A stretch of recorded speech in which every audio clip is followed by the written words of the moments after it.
So for today's video is i-configure naman natin yung CDP part 2.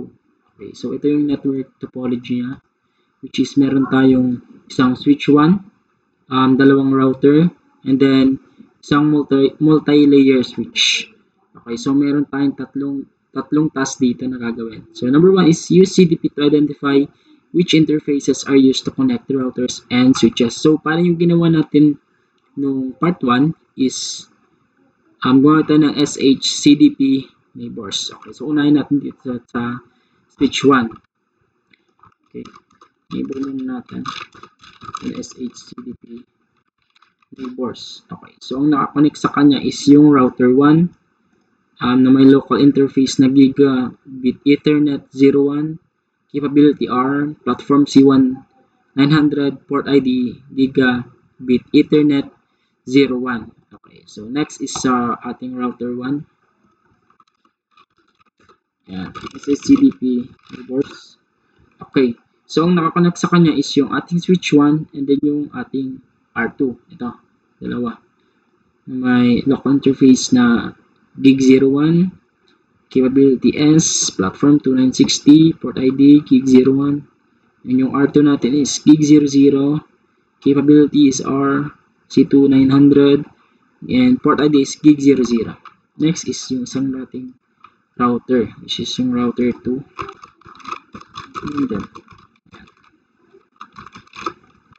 And so switch 2, gig 01, 3560, gig 01. And then R1 gig 00, R C1900 gig 00.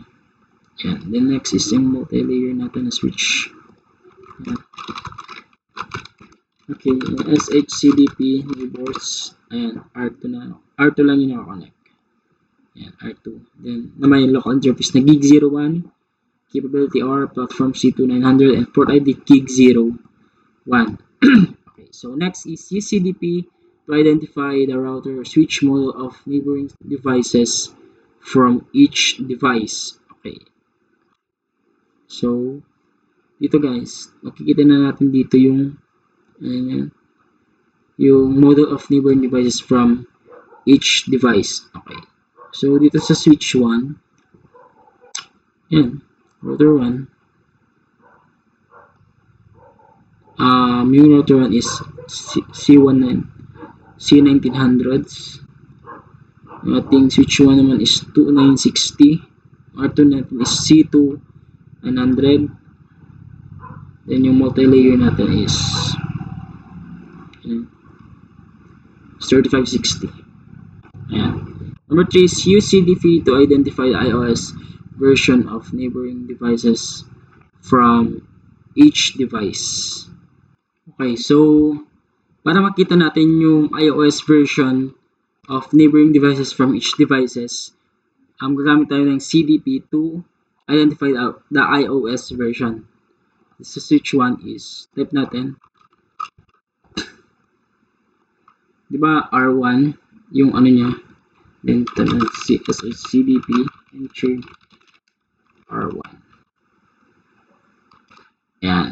So yung R1 natin is ang version niya is Cisco iOS software C1 1900 software. Ayan guys, ito yun version niya. Yan. Then sa dito naman SH CDP M3 switch 1. And yung switch 1 natin is ayan guys, Cisco iOS software C2 960 software. Yan yung version niya ng switch 1. Then tingnan natin yung R2 M3 R2. Ayan, so Cisco, ito yung R2 guys, yung version ng R2 natin, ito mismo.